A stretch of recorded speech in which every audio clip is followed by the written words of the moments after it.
Good morning, everyone. So, what we represent, Banglanadu.com is, the name suggests is little funny. So, I will try and explain as to what does it stand for. Bangla in Bengal is local. So, if you know the drink, local drink, they call it Bangla. Right? So that's local. And Natak is theatre. So basically, because most part of our population, they have not been to formal education. So their attention span is very, very low. The way that we talk and speak, or the chalk and talk, they don't follow, they can't follow. 10 to 15 seconds is their attention span. So we felt that theatre is one of the tools that works with them in terms of communication, in terms of skill building, everything. So that's why theatre, so that's Natak. And .com is because we thought that this is something, this as a model can go global. So because that's where .com came. So you may not agree with the explanation, but that is what we believe. As to local, so it is taking local, so basically using local resources and theatre-based tools and going global with the same set of model. Now, what we tried over the last 17 years is, first, initially we started using theatre as a tool for communication. So that communication is primarily development communication. Our model, we are a social enterprise, but we do not take donations. We do not have an ATG, 12-pay, etc., etc. Because we felt that any serious money should be invested in that, and we always felt, we continue to feel that all these ATG, 12-pay are non-serious money. So we don't pursue that. So our model is a grant-based model. We design consulting projects in the social domain, and we work it through, let's say, agencies, state government, central government, international agencies participating through BEADs, etc. And what we do, we believe in community-based skills. So let's say if there are communities otherwise very poor in terms of their setup, the location, the the assets that they have, but they are very rich in terms of the intangible cultural heritage. So what the intangible cultural heritage is very safe. It could be three forms that we typically work with.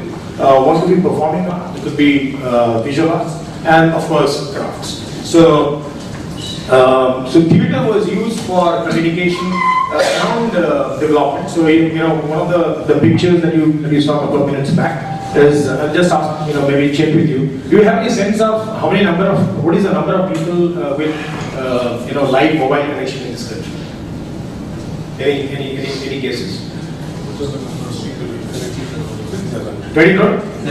70 crore. And how many number of people who doesn't have access to a walking toilet? So you saw the guy who is on phone and doing portable. Yeah. So that's pretty much the same number. I think 77 crore is the number of connections. That's the 2014 data. Maybe it's a little more by the time as we speak. And it's the same number of people. Little more, 78.7 million people don't have access to walking toilets. So that's what we're talking about.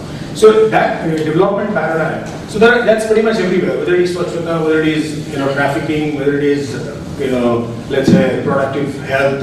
It could be a host of things that we work with in terms of communication. And in designing this communication, so you have a team of roughly around 85 people, and they pretty much represent all types of people that you can think of. We have National School of Drama. We have people who are just field coordinators, whose father is probably a rickshaw puller or maybe a butcher in the local market. So that's the kind of audience we have. We of course have few professionals, engineering graduates, etc., etc. So that's the work that we started with in 2000, and then 2007 onward, we started seeing that we are going back to the same set of communities with very similar issues. So let's say if we went to a particular community with the issue of child marriage, we figured out that within 3 years or maybe 2 years, we're going back to this particular community with child labor. So we figured out that there are issues that the community has not been able to resolve because they do not have access to sustainable livelihood. So that's why we started thinking that what is that we could do, because we do not have, our resources are limited. We only understood theatre-based skills. We only understood little of culture-based tools. Then we said that if there are communities who are otherwise strong in intangible culture and heritage, can you do something with them? So we started working with them, but come to think of it, we do not have any skills in terms of performing art, in terms of craft, in terms of visual art. So what is that we do with that?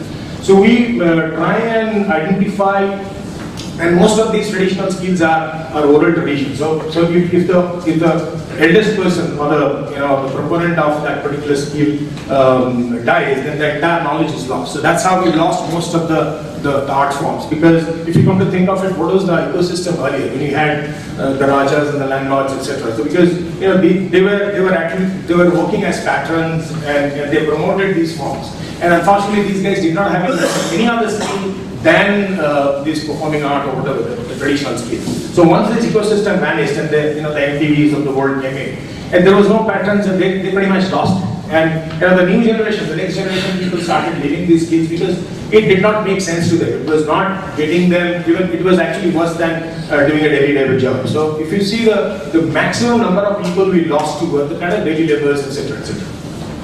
So we try and find out if there are any living gurus within the community.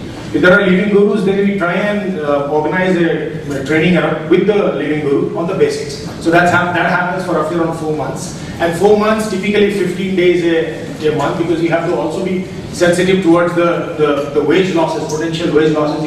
If you pull out somebody from the community and make them do something that we feel is good, that could be a potential wage loss for them. So we try and work it in such a way that there is not wage loss. And we also did not want to kind of encourage them to get paid for the time that they spend with us in terms of training. We want to create some value, so that's how we designed it. And then subsequently there are programs where we met them. So I'll give you an example. I think it's better to give you an example. So when we started working with the performing artists, so the artists they went through the basic training when they understood some of the how to sing, etc., etc. They had that passion anyway, but probably they lost it. The forms become mundane, etc. So we worked with them, and then after that we figured out that they were very uncomfortable performing to the audience. So the training need was as to how we make them perform in front of the audience. So what we did, there was a performance planned in Delhi. But these guys were very, very nervous. They were not comfortable. So we brought them to Calcutta, and we were wondering what we could necessarily do. So what was innovation component there, maybe?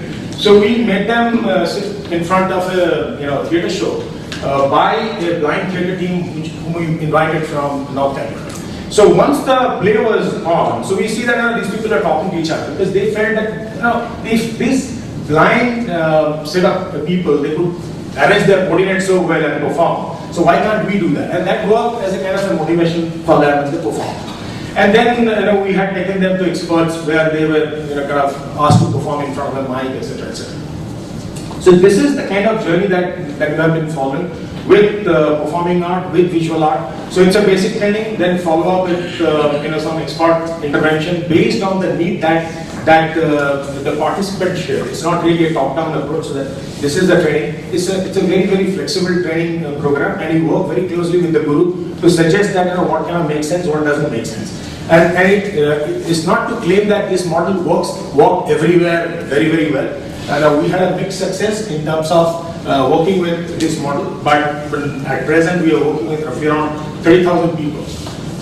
When you say 30,000 people, 30,000 families in West Bengal, primarily in West Bengal, and there are roughly around 2,500 families in Bihar. Now, the other thing that we tried doing is not necessarily only the economic parameters. We did not look at the economic parameters. So what we tried and do, let's say the example that we shared in terms of their attitude to send children to school, their attitude to build knowledge, so their attitude to kind of build assets, even participatory development. So we felt that it was not really working. If you tell them to do certain things, it was not really working. So what we started doing, we started each one of these areas. We started implementing a format of rural festival because we can't get everybody to the market, right? All of these guys, they needed exposure to market. So we thought, is there any way that we can bring the market to them? So that's how we designed a cultural product or festival in each one of these rural communities wherever you go. And that has worked wonders. I'll give you an example. When you were in Purnia in Bihar, there was a festival going on, and we invited the district magistrate to come. The district magistrate calls me at around 12:45. ये जगह कहाँ है? So you can imagine. So the district magistrate has no clue where this village is. So then, fortunately, we kind of guided him, and there was a lot of pressure on the district magistrate because we had a very senior official from senior bureaucrat who is again our alum in IIT. So we kind of use that IIT network to make sure that this guy get pressurized enough to come. So he came, and then when he came, he felt so embarrassed because there was no road. 3.5 kilometers, there was absolutely no road. And the road got constructed in 3.5 months' time. So what I'm trying to say is this tool of rural festival, we did not design it to make it work for the community as such, but the road got constructed. And then all of a sudden the village became a kind of an active spot in the memory of the bureaucracy around. So there are a lot of development effort happened over a period of time, and the community also started participating. So this is the kind of thing that we have been doing for the last 17 years. And now, at present, what we're trying to do is also see if some of these development, let's say, other than the economic benefits, if something can happen in terms of their attitude to some of these development questions of education, healthcare, etc. And we see that there is a profound impact over the last 7 years, but particularly last 6 years, that their attitude to send children to school. Earlier, when we started working with some of these communities, it was around 7%. Now, if you go back, because what happened once you started hosting the rural festival, a lot of guests would come in from outside, and they did not, these communities, they did not feel uncomfortable in front of us when their children were probably roaming around naked. But if we had, or probably respond that this guy doesn't go to school. But if you're a visitor and you ask them, you are an artist, so where does this is your son or daughter, whatever, and where does he or she goes? I think that work, that hit the pride significantly. So what we also did, what I'm trying to say is, we wanted to kind of get their dignity back in terms of the livelihood that they can carry out. And that has worked wonders in terms of their pride is what is helping them to take ownership of their life and the development process. So that is what is our theory or our model of inclusive growth. As to how see, for this particular skill, they need to acquire the skill to get out of poverty. But somebody else need to pay for it. Unfortunately, they cannot pay for it. As you and I probably would have paid for the skills that we need or acquired to be able to get to where you and I are, but they cannot. So we wanted to kind of create a model around that. If there are sponsors who would be keen to pay for that particular skill building based on the mandate that they have. It could be poverty alleviation, it could be skill building, it could be entrepreneurship development, etc. Because come to think of it, what we also do, they are the bottomest part of the supply chain. We try and move them up the value chain so that they start getting little more realistic value of their skills. So that's the model that we have been working with. It's not that it's a perfect model, but our results in terms of the number of lives that it has impacted, the amount of development initiative that people started taking have been very, very significant. So that is what I want to kind of present to you. And if you have any questions, we'll take it later. Thank you.